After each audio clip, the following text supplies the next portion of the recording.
Welcome back, and today we are in Proverbs chapter 28. 28 verse 1 says, "The wicked flee when no one pursues, but the righteous are as bold as a lion." So if you have to stand and you are wicked, you're always looking for a way out. Whether or not someone's coming is immaterial. You think someone might be coming, you're gone. But if you are righteous, you have no reason to run away. You can stand firm, and you don't have to be afraid because we have the Lord. Verse 2 says, "Because of transgression of the land, many are its princes. But by a man of understanding and knowledge, right will be prolonged." So because we sin against the Lord, there's a lot of stuff. There's a lot of stuff. A lot of countries, they break off. They fight each other. There's no unity because everyone's fighting against each other because of their own transgressions, because of their own sins against the Lord. And I even see this in churches.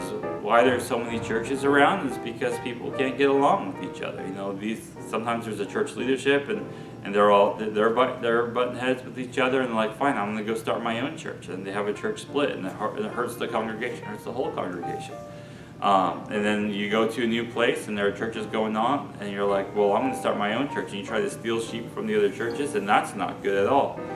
But people do it anyway, and it's just like, that's because of our own transgressions. We think we're God's people, we think we're doing the right thing, but really we're just hurting other people. Instead, come along someone who's already working and help them out and share your gifts. Or maybe if you're going to go start another church, a new church in the town, because all those other churches are full and they can't hold any more people, then go start a church and go look for non-Christians. Go look people who need to come to church, who've never been coming to church, who need to hear the truth maybe for the first time, and start a church of those people, and that would be good.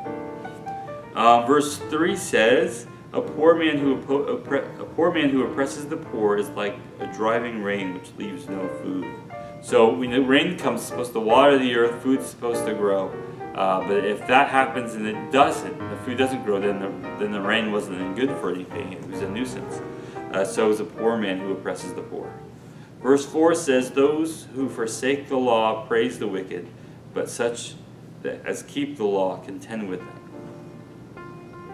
So the law is a weird thing. We're talking about the law of the Lord. We're talking about the law of the land. Keep the law of the Lord. Keep the law of the land as long as it doesn't interfere with the law of the Lord, and things will go well for you. But if you forsake it, then you're throwing your hat in with wicked people. If you're like, well, this law is rubbish, it's no good for me, then you are making yourself out to be a criminal. And so there's a lot of things that goes on in laws. And I'm not saying that you just have to blindly follow the law without looking into what God says about it. Look into what God says about it. Pray about it. But I don't think God calls us to be rebels. I think God calls us to lead the people in humility, to show people His love. But I don't think we need to be angry and trying to overthrow any governments here. Verse 5 says, "Evil men do not understand justice, but those who seek the Lord understand all." So evil men don't understand justice at all. They don't get it, because if they did, they would realize the punishment they deserve. But those who seek the Lord get it. Verse 6 says, "Better is the poor who walks with his integrity than one perverse in his ways, though he be rich."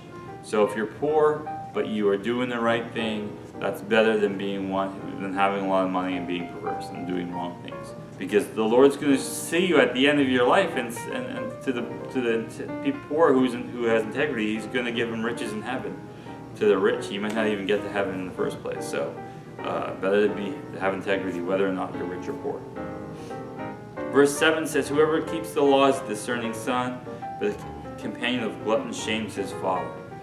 So if you have a rich dad or whatever, and you work hard to be like him and to do good things, then he's going to be proud of you.